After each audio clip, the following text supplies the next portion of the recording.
12वें स्थान में हमने कल से थोड़ा सा प्रवेश किया है। 12वां स्थान में वाल्मीकि कहते हैं कि आप किनके हृदय में जाकर रहें, तो कहते हैं जाति पाति धनु धर्म बढ़ाई, प्रिय परिवार सदन रघुराई, सब तजी तुम ही रही और लाई, तेई के हृदय रहो रघुराई।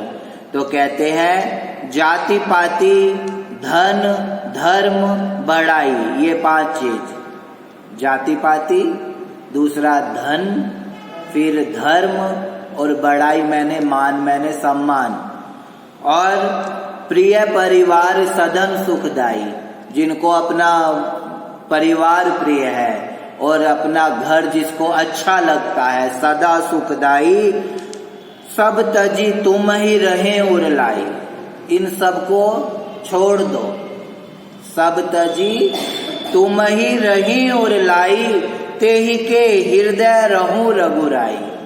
आपको क्या करना है, पहले तो जाति पाति को छोड़ देना है, दूसरा धन को छोड़ देना है, फिर धर्म को छोड़ देना है, और फिर मान सम्मान बढ़ाई जो है उसको छोड़ देना है, और प्रिय परिवार सदन सुखदाई, जो प्रिय परिवार में हमारी ममता है उस ममता को त्याग देना है, और जो सदन है जिसमें हमें ऐशो आराम मिलते हैं, है ना, तो उसको छोड़ देना है, और सब तजी तुम ही रहे और लाई, इन सब को छोड़ के तुमको जो हृदय में रखता है, ऐसा भक्त जो है, ऐसा वैष्णव जो है, ऐसे संत जो हैं, वो उनके हृदय में आपको रहना है। अब इसमें एक बात है, इससे आपको पूरी बात समझ आ जाएगी। पहली बात, वैष्णव का धर्म क्या है, एक भक्त का धर्म क्या है, वो धर्म को किस हिसाब से देखता है।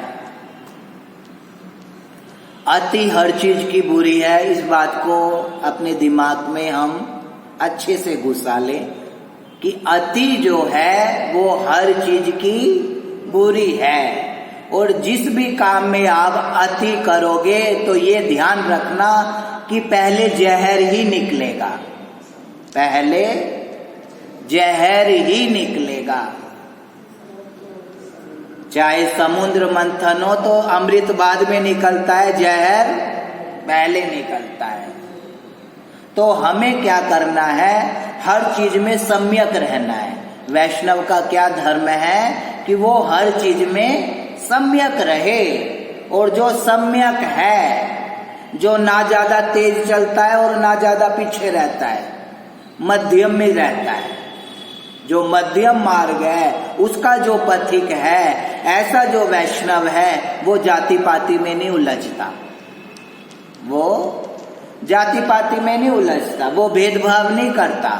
वो कैसे देखता है, सिया राम मैं सब जग जानी, करहु प्रणाम जोरी जोग पानी।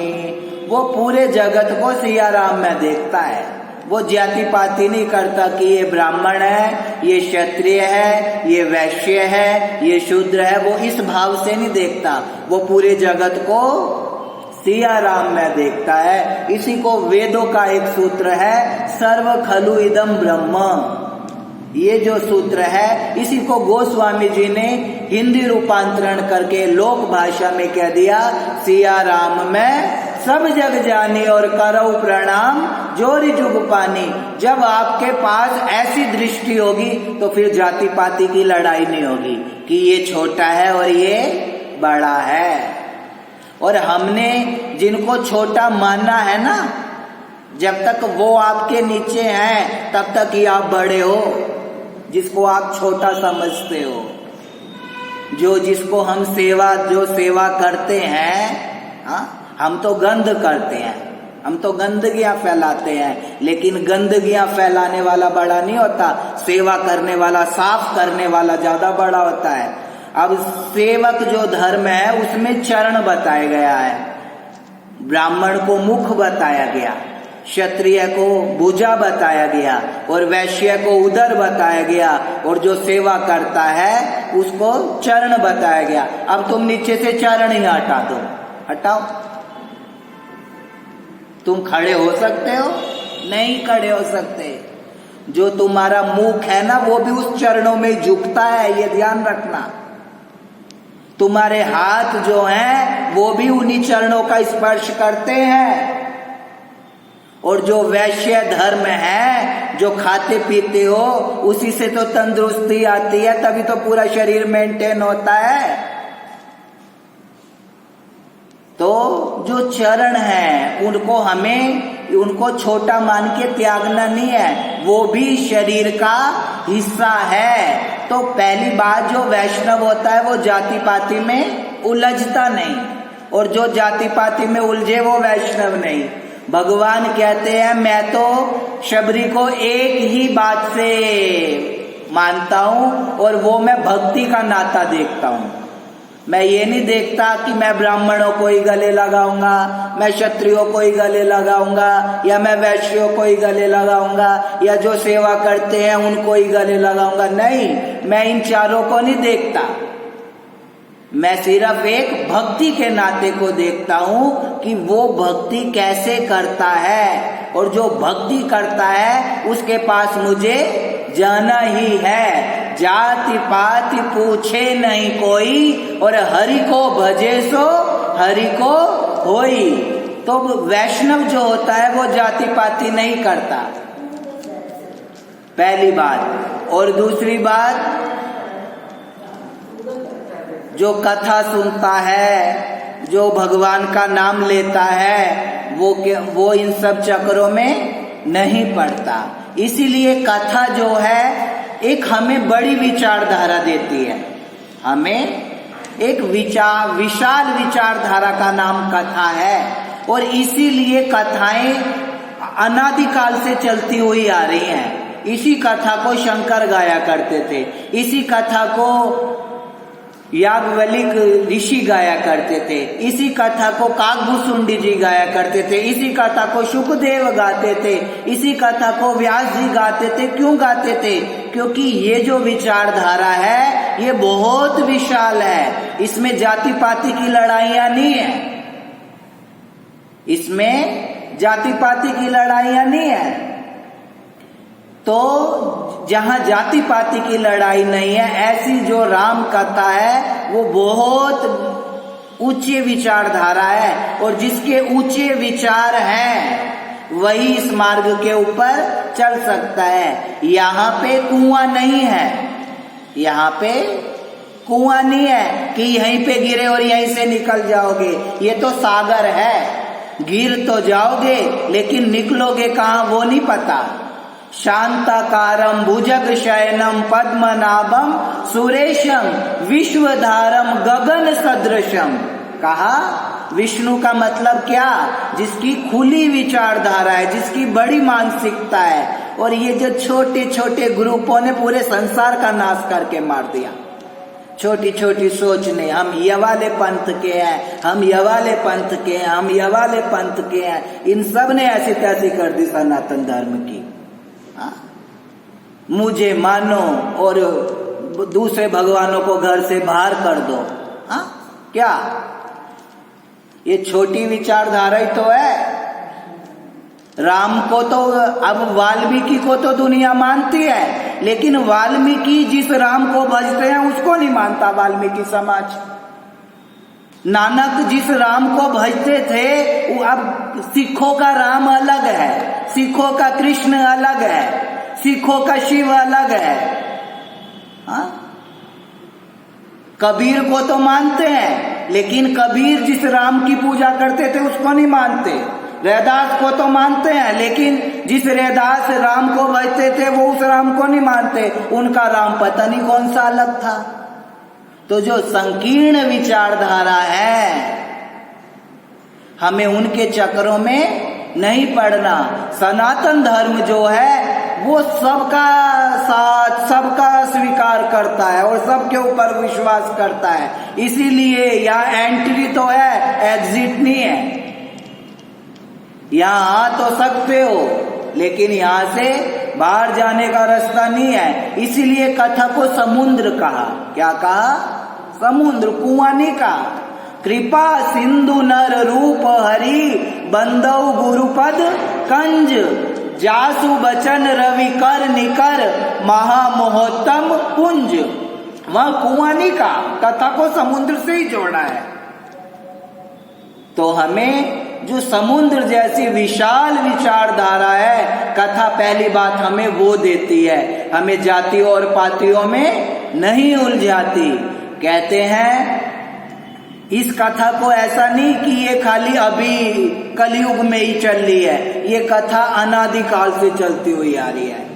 जब कहते हैं शिव पार्वती का, सती का जब शरीर छूट जाता है और सती का शरीर छूटने के बाद भगवान कभी कथा कहते हैं और कभी कथा सुनते हैं। तो इस तरीके से शंकर भगवान जो है वो इधर उधर कहीं पे सुनेंगे और कहीं पे कहेंगे। लेकिन जब विवाह हो गया और पार्वती के साथ विवाह होने के बाद भी पार्वती तो खुद प्रश्न पूछती है कि आप मुझे, जो मैंने सती बन के कथा को नहीं सुना, जिसमें मेरे में बुद्धि की प्रधानता थी, उसमें तो कथा को नहीं सुना, लेकिन अब मैं पार्वती बन के आई हूं और मुझे इसी राम कथा को सुनाओ। तो भगवान कहते हैं सुनाऊंगा तो, लेकिन सुनने से भी ज्यादा क्या करो, उसको जहां जाना है सब उधर देखोगे तो मैं तो तुम्हारे सामने बैठा हुआ हूं, मेरा पहले ध्यान जाएगा। वैसे तो कथा में आके मोबाइल को बंद कर देना चाहिए। ये मुझे कहते हुए अच्छा नहीं लगता, लेकिन क्या करूं। तो मोबाइल को बाहर से ही मैं भी चलाता हूं, लेकिन वाइब्रेशन में रखो या फिर उसको स्विच ऑफ करो 1 घंटे के लिए। तो जो शिव पार्वती हैं वो भी कथा सुनने जाते हैं, वो भी कथा का श्रवण करते हैं। कथा की बहुत महिमा है। राम कथा मंदाकिनी चित्रकूट चित चारु तुलसी सुभग स्नेह बन श्री रघुवीर बिहारू। क्यों? क्योंकि राम कथा जो है एक विशाल विचारधारा का नाम है। राज्यों की तो सीमाएं होती हैं, राज्यों की तो सीमाएं हैं, लेकिन जो कथा है इसकी सीमा नहीं है। कृष्ण ने पूरी गीता जी कह दी, लेकिन ये नहीं कहा कि ये धर्म ये सिर्फ हिंदुओं के लिए है। हाँ, पूरी गीता को कहने वाले कृष्ण ये नहीं कहते कि ये हिंदुओं का के लिए ही है। पूरी रामचरितमानस में ये नहीं लिखा ये सिर्फ हिंदुओं के लिए ही है। ये तो निसंपदा प्याऊ है, कोई भी इसकी शरण में आओ और यहाँ से ओक भर के इसका रसपान करो। तो कथा जो है वो विशाल विचारधारा देती है, जाति पाति के चक्रों में हमको नहीं उलझाती। तो कहते हैं शिव और पार्वती का एक बार मन हुआ कि हम कहीं राम कथा श्रवण करने जाएं, हम कहीं राम कथा श्रवण करने जाएं। तो दोनों कैलाश से राम कथा सुनने के लिए निकले और उनका वाहन है जिसका नाम है नंदी। तो भगवान शिव और माता पार्वती दोनों नंदी के ऊपर बैठ जाते हैं और बैठ के कथा सुनने के लिए निकले। तो जैसे ही थोड़ी आगे निकले कथा सुनने के लिए, तो वहां उन्होंने क्या देखा कि एक स्थान है जो रेगिस्तान है, जो रेगिस्तान है। ना वहां पे कोई पेड़ है, ना कुछ है, ना कोई मंदिर है, ना कोई गुरु स्थान है, ना कोई आश्रम दिखाई देता है, कुछ भी नहीं दिखाई देता।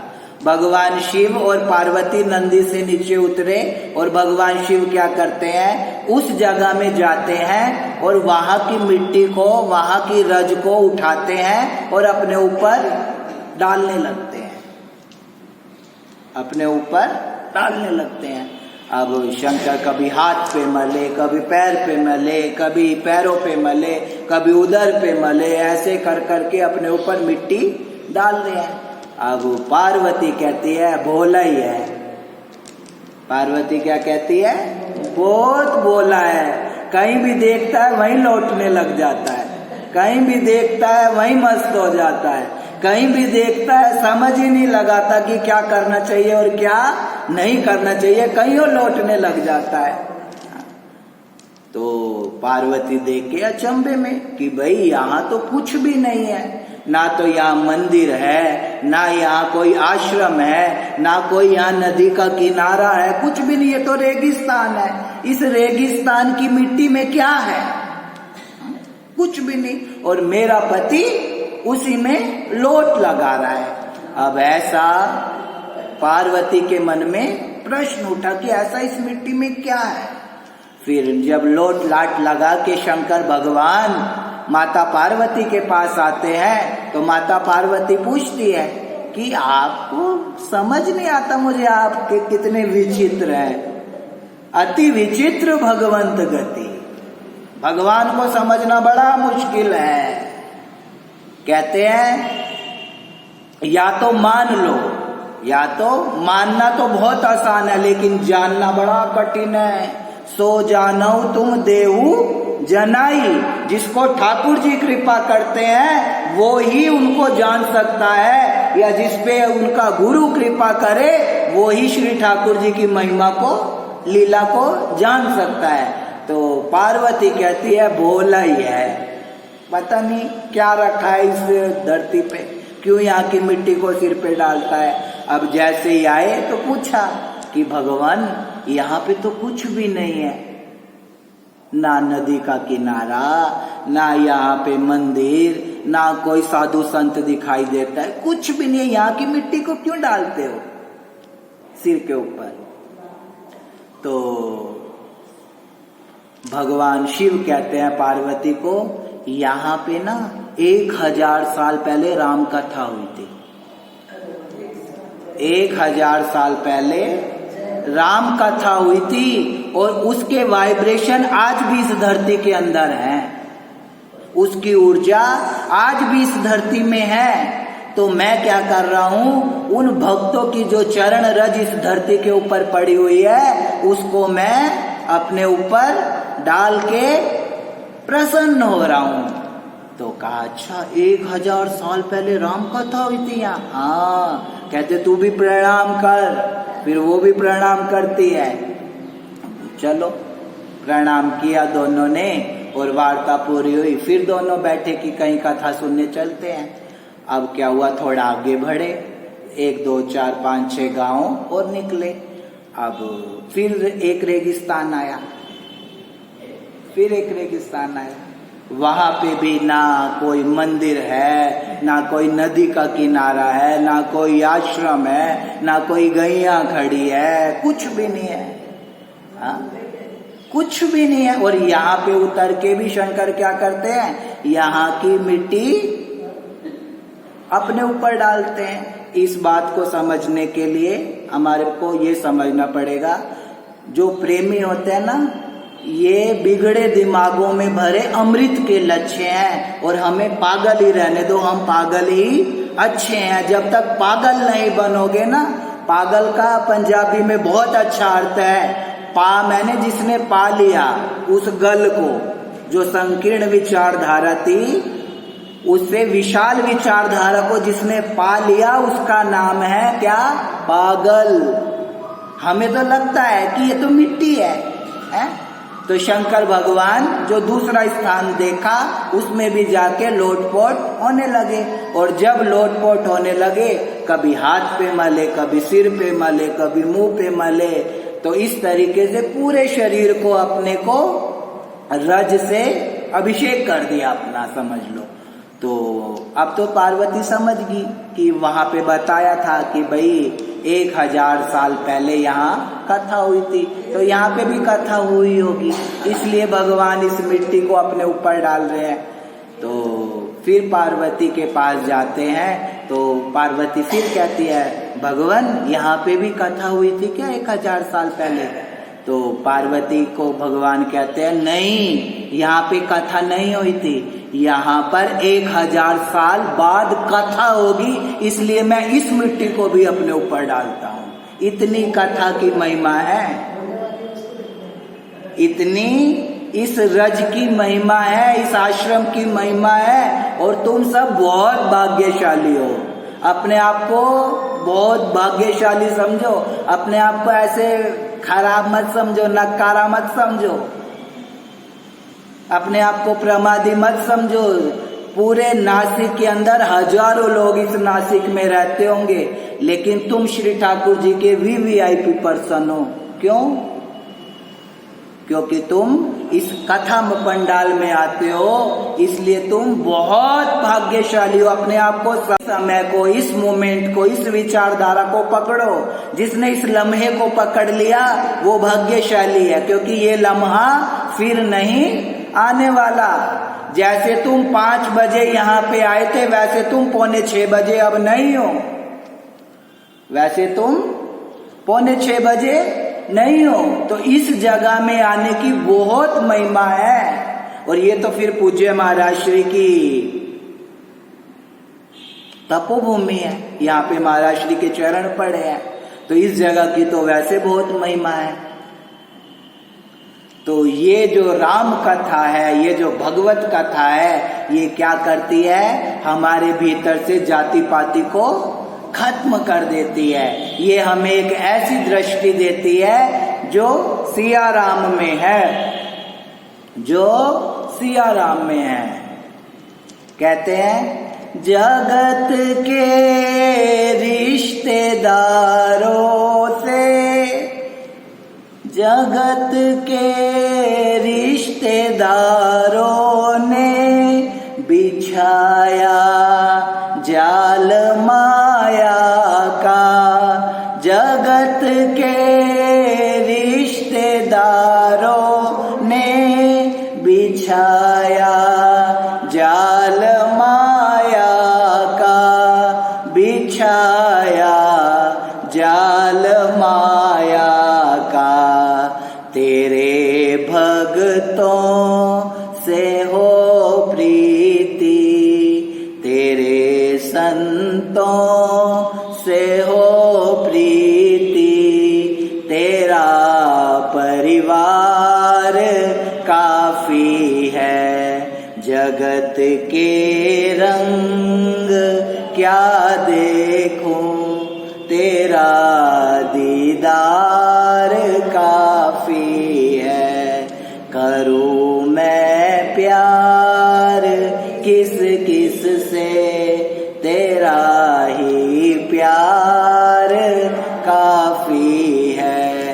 तो जो संसार है उसमें तो जाति पाति है, क्या है? जाति पाति। लेकिन सदगुरु हमें एक ऐसी आंख देता है कि सत्संग में आने वाले कितने लोग ऐसे होते हैं जो जिनको ये नहीं पता होता कि ये किस जाति के हैं, बस इतना पता है ये सत्संग में आते हैं और हम भी सत्संग में जाते हैं, सिर्फ इतना ही पता होता है। और जो इन चक्रों में फंसे सत्संग के बाद, तो फिर समझ लो कि उसने सत्संग किया ही नहीं।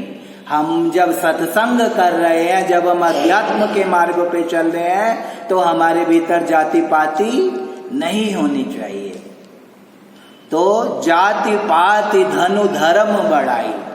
तो पहली बात तो वैसे तो कहा ये जाति पाति होनी नहीं चाहिए, लेकिन हमारी जाति क्या है? कल मैंने कहा था हमारी जाति है वैष्णव।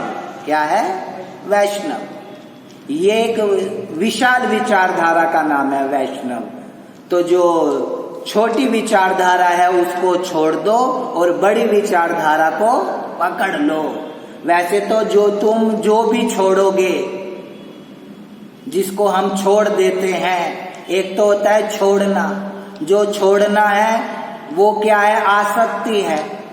जहाँ पे हमारे पास कुछ है, आसक्ति है, तो फिर आसक्ति जहाँ जहाँ हमारी पड़ी हुई है वहाँ पे आ भी सकती है और फिर जा भी सकती है, दोनों बात है।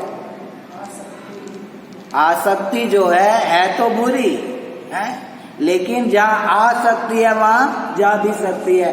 तो हमें छोड़ना कुछ नहीं है, बस किसी बड़ी चीज को पकड़ लेना है। छोड़ना क्या है? जाति पाति का चक्कर छोड़ो और बड़ी चीज को पकड़ लो जिसका नाम है वैष्णवता। और उस वैष्णवता में जाति पाति नहीं होती। तो जाति पाति धनु धर्म बढ़ाई।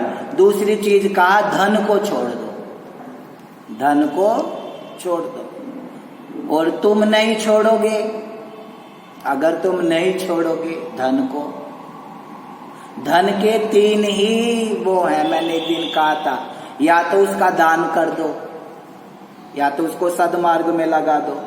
और सदमार्ग में नहीं लगाओगे तो तुम्हारे बच्चे जो हैं वो बहुत होशियार हैं, उनको सब पता है किसको कहाँ लगाना है, उनको सब पता है उन धन को कहाँ लगाना है।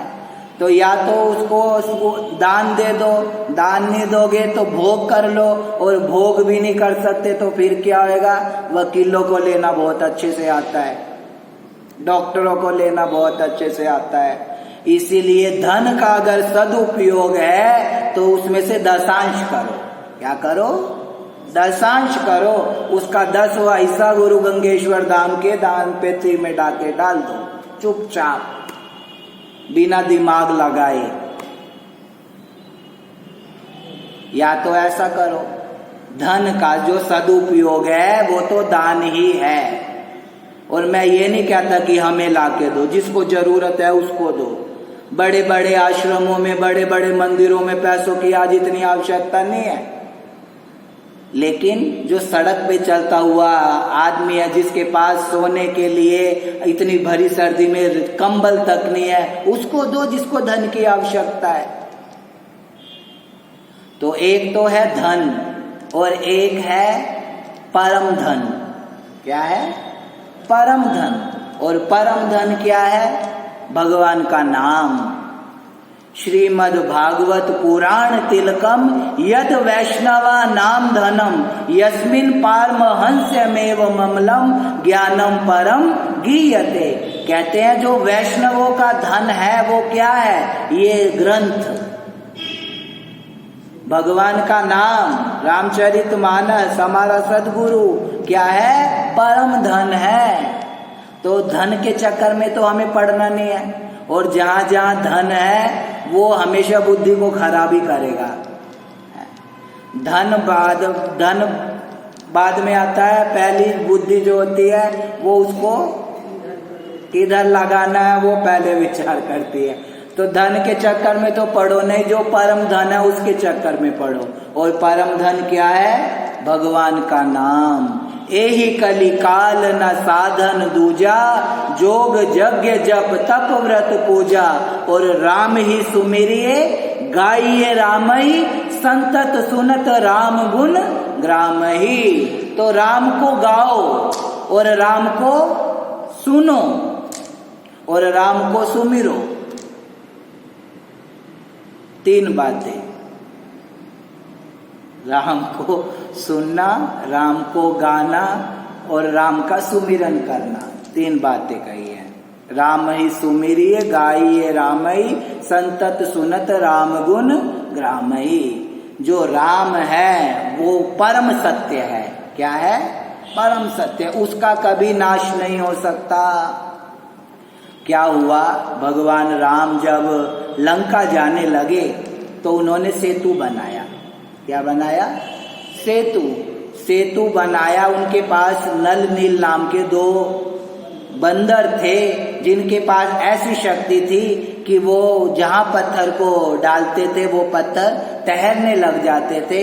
एक तो उसके कारण, और उन पत्थरों के ऊपर राम लिखा गया। क्या लिखा गया? राम। और राम नाम के कारण वो पत्थर तैर गए और उसके ऊपर से भगवान लंका गए, ऐसा महापुरुष बताते हैं। फिर क्या हुआ? जैसे ही एक पत्थर के ऊपर राम ने लिखा, राम अकेले में गए कोने में। राम कहा मेरे नाम के पत्थर जो है वो तैरे जा रहे हैं, मैं देखूं क्या मुझ में इतना सामर्थ्य है। मुझ में भी इतना सामर्थ्य है, मेरे के नाम के पत्थरों में तैरे जा रहे। तो कहते हैं एक पत्थर उठाया और उठाने के बाद समुद्र में छोड़ दिया, और जैसे ही छोड़ दिया वो पत्थर डूब गया। और जब डूब गया तो इस लीला को श्री हनुमान जी महाराज देख रहे थे, और हनुमान जी जो हैं उनकी राम की निगाह हनुमान जी के ऊपर पड़ती है कि भाई ऐसे इस लीला को श्री हनुमान जी ने देख लिया।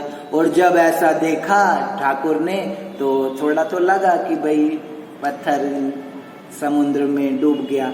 अब क्या हुआ, हनुमान जी कहते हैं भगवान आप परेशान ना हो, अगर पत्थर डूब गया, जिसको आप हाथ से छोड़ ही दोगे तो उसने तो डूबना ही है।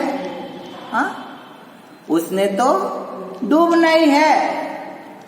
तो पत्थर डूब गया और कहा आप निराश मत हो।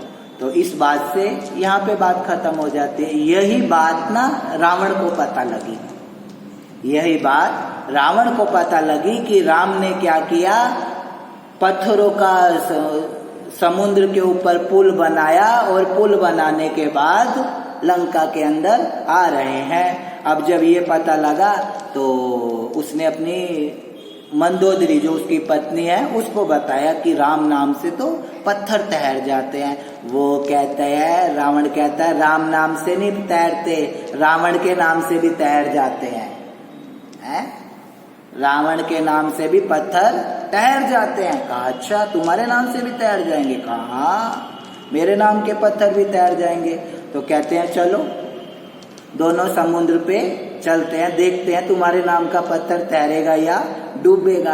अब पूरे बैंड बाजों के साथ सारा राक्षस समूह समुद्र के किनारे पहुंचता है, और जब समुद्र के किनारे पहुंचा तो जैसे ही रावण ने एक पत्थर को उठाया, और पत्थर उठाने के बाद समुद्र में डाल दिया, और जैसे ही डाल दिया क्या हुआ, पत्थर तैरने लगा, पत्थर तैरने लगा। और जब तैरते हुए देखा, कहा देख मंदोदरी मेरे नाम से भी पत्थर तैर जाते हैं। तो कहा अच्छा ये तो अचंभा है। अब ये बात सबके सामने तो खुली नहीं कि कैसे तैरा। अब जब रावण जो है वो मंदोदरी के कक्ष में आता है तो बड़ा हताश है, बड़ा परेशान है, बड़ा उदास है, बड़ा उदास है।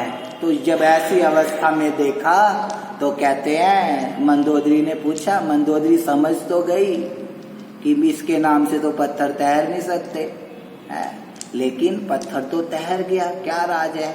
तो जब हताश निराशा देखी तो समझ गई कि कुछ गड़बड़ है। तो कहा प्रभु मुझे समझ नहीं आई है, आपके नाम से भी पत्थर तैर गए। तब रावण जो है मंदोदरी को बताता है कि जब मैंने पत्थर को छोड़ा था ना तो उसको राम नाम की सौगंध दी थी, उस पत्थर को मन ही मन में राम नाम की सौगंध दी थी, इसलिए मेरे हाथ से जो पत्थर मैंने डाला समुद्र में वो भी तैर गया। तो जो भगवान का नाम है, राम का जो नाम है, वो इस कलयुग में जो प्रमादी जीव होते हैं ना, जो प्रमादी जीव होते हैं उन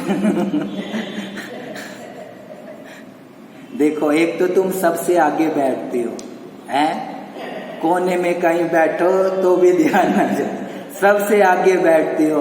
और फिर आके प्रमादी जो जीव है, जो आलसी जीव है, वो कथा में आके भी है, फिर गोलियां खाए तो भी नींद नहीं आती, लेकिन आगे बैठ के आके आप ऐसा करो, ये यहाँ पे आ जाती है। बताओ कितने हम, अभी इसमें आप ही की नहीं हमारी भी बात है कि हम कितने प्रमादी हैं, हम कितने आलसी हैं कि हमें कथा में आके जो हमारे पूर्व जन्म के पाप है वो हमें यहाँ के कथा भी सुनने नहीं देते हैं। विचार करना चाहिए इसके ऊपर। राम कथा सुनने को रसिया, ये तो रसिकों की बात है, जैसे तुम भाव लेके आओगे ना, वैसे ही वक्ता को भी उत्साह मिलता है। अब तुम ही आके यहाँ आके से ऐसे करके सो जाओ तो फिर मैं भी सो जाऊं, चलो है? फिर ये सोने की सभा नहीं है, ये तो मस्तों की सभा है, ये तो प्रेम सभा है, ये तो राम कथा की सभा है। यहाँ सोने के लिए नहीं आपको पीले चावल दिए, समाधि लग जाती है। हमारी आंखों में कुछ कमी है, लेकिन हमारी ऐसी अवस्था नहीं है ना कि हम समाधि में पहुंचे हुए लोगों का दर्शन कर सके। हम तो जंतु हैं, अभी जीव बनने की कोशिश कर रहे हैं। हाँ? ये अच्छी बात है, तुम्हें कथा सुन के चलो नींद तो आती है, ये भी एक खुशी की बात है, लेकिन ये भी एक विचार का विषय है कि भाई हमारे पूर्व जन्मों की कैसे पाप थे कि हमें राम कथा में आके नींद आती है। हम यहाँ भी आके प्रमादी हैं, हम यहाँ भी आके आलसी हैं, और 4 घंटे की हम पिक्चर देखने जाए, वहां सो के दिखाओ, वहां नहीं सो नींद आने की, क्योंकि वहां 200 रुपए की टिकट लगती है ना अंदर जाने की। वहां टिकट है, पैसे दिए जाते हैं और ये मुफ्त में मिलती है। जो वैष्णव है, जो रोज नित्य कथा सुनता है, उसको तो थोड़ा जागरूक रहना ही चाहिए। वैसे सो के सुनो उसकी भी महिमा है, लेकिन जाग के सुनो उसकी तो ज्यादा है ना, है? जाग के सुनने की तो ज्यादा महिमा है। संत कहते हैं 3 लोक 9 खंड में लोग नगर के सोए, लेकिन जिसको चिंता यार की वो कहां से सोए। अभी हमारे भीतर ऐसी भूख ही नहीं है, हमारे भीतर ऐसी प्यास ही नहीं लगी कि हम कथा को श्रवण करें। बस time pass, not waste your time. ये टाइम पास करने की जगह नहीं है, ये इन्वेस्ट योर टाइम। यहाँ बैठ के गुरु गंगेश्वर धाम में आपने जो सांसें ली हैं उनकी महिमा अलग है, और जो तुमने घर में बैठ के सांसें ली हैं उनकी महिमा अलग है। तो इसीलिए यहाँ पे आप स्वतंत्र हैं। ये तो हमारी विचारधारा है कि जाग के सुननी चाहिए कथा, लेकिन अब तुम्हारा जो मन करे तुम स्वतंत्र हो, स्वतंत्र भारत के स्वतंत्र नागरिक हो। हम क्यों तुम्हारे ऊपर अपनी पाबंदियां थोपे। ये थोपने वाली बात नहीं है, ये बस एक जो विवेकवान श्रोता है उसका लक्षण नहीं है, उसका लक्षण नहीं है कि वो सोए।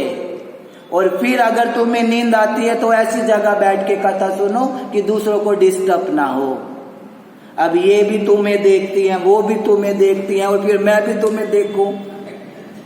हाँ? इसलिए तो सोते हैं कि सब मेरे को देखें। हाँ? तो ऐसा नहीं करना भाई। अब विषय में अभी यही है कि फालतू की बातें शुरू कर दो ना, तो अब विषय में आने में कितनी परेशानी है। कहाँ हम ऊंची बात कर रहे थे, कब अब हमें ओछी बात पे आना पड़ गया है। कहाँ पहुंचे हुए थे, वहां से कहाँ आ गए। अब विषय में आना कितना। अब मैंने एक दिन सुना, कोई कह रहा था कि महाराज जी 15 मिनट तक तो मंगलाचरण करते हैं। क्यों करते हैं, क्या जरूरत है हमें मंगलाचरण करने की। मंगलाचरण इसीलिए करते हैं, 15 मिनट उसको इसीलिए देते हैं कि जो हम बाहर से माहौल से आए हैं वो अब पूरा का पूरा अब हम भगवान के हो जाएं। इसीलिए दंत कथा भी वक्ताओं को पसंद नहीं है करनी, लेकिन आज का जो समाज है वो समझ नहीं पाता, इसलिए लोग उदाहरण देने पड़ते हैं।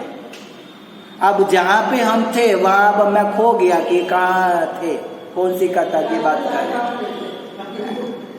थोड़े विचार करके, मेरी बस आप बुरा मत मानना, लेकिन मेरी बस इतनी प्रार्थना है कि आप कथा श्रवण करो। कथा श्रवण करो तो थोड़ी जागरूकती से करो। होई पर बात बंदेया, तेरे नाम जपन दा वेला है। सुता है ते जाग बंदेया, तेरे नाम जपन दा वेला है। ये जो समय है ये फिर नहीं आने वाला, ये ध्यान रखो। जैसी मैंने कहा जैसे तुम 5 बजे आए थे वैसे 6 बजे नहीं हूं। तो आप क्या करो, थोड़े जागरूक बनो। बस कथा हमें जगाती है, सुलाती नहीं है। कथा का एक काम है जगाना, और हम तो जागते हुए भी सोते हुए हैं। हम तो जागते हुए भी सोते हुए हैं। तो हमें कथा जो है वो जगाती है। तो जाति पाति धनु धर्म बढ़ाई। एक तो हमारा जो धन है वो तो है धन, और एक है परम धन। क्या है? परम धन। और परम धन जो है वो भगवान का नाम है, भगवान की कथा है, वो परम धन है जिसको चोर न लूटे। जिस धन को चोर नहीं लूट सकते। और ये खर्च करो तब भी पूरा खर्च नहीं होता, तो इसको कोई लूट नहीं सकता। इस धन को हमें कमाना है। कहते हैं नाम महाधन है अपनो, नहीं दूसरी संपत्ति और कमानी। छोड़ अटारी अटा जग की, हमको कुटिया ब्रज माई बनानी। कूक मिले रसिकों के जहां, और पीवन को यमुना जल पानी। हमें औरन की चिंता नहीं, हमारी ठकुरानी श्री राधिका रानी। हमारा धन क्या है? श्री ठाकुर और श्री ठाकुरानी जी के जो चरण कमल है, यही हमारा धन है। और धन नहीं है, परम धन है। तो परम धन राधा श्री राधा, श्री राधा। जो भगवान का नाम है वो परम धन है। तो हम उस धन की कमाई करें। राम नाम की लूट है, लूट लूट, और अंत समय पछताएगा जब प्राण जाएंगे छूट। तब सब यही चिल्लाएंगे, क्या? राम नाम, राम नाम, राम नाम, सब यही चिल्लाएंगे। तब तुम ये क्यों नहीं कहते कि बैंक बैलेंस, मेरी बीवी, मेरा बेटा, जिंदगी भर तो यही करते हो? ये नहीं कहते। तब कहते हो राम नाम सत्य है। तो जीते जी पकड़ लो ना इस सत्यता को। लेकिन इस जीते जी तभी पकड़ा जा सकता है जब बंदा जागा हुआ हो। जब बंदा जागा, एक घड़ी आधी घड़ी, आदि में भी पुनियाद। और तुलसी संगत साधु की कटे कोटि अपराध। क्या हुआ? संत तुकाराम जो है वो कीर्तन कर रहे हैं। एकादशी का दिन है, एकादशी का दिन है और सत्संग चल रहा है। और भगवान पंडरीनाथ भी मौजूद है, तुकाराम भी है, नामदेव भी है। एक नाई है जिसका नाम है सेन नाई। वो क्या करता है? वो भी ठाकुर जी का भक्त है। तो संकीर्तन चल रहा है और गा रहे हैं क्या? विठ्ठल माजा माजा माजा माजा माजा, विठ्ठल माजा मी विठ्ठलाचा। विठ्ठल माजा माजा माजा माजा माजा, विठ्ठल माजा मी विठ्ठलाचा। सभी भक्त एकादशी का दिन है और कीर्तन कर रहे हैं, सब बैठे हैं। अब क्या हुआ? ठाकुर जी भी मौजूद है सभा में।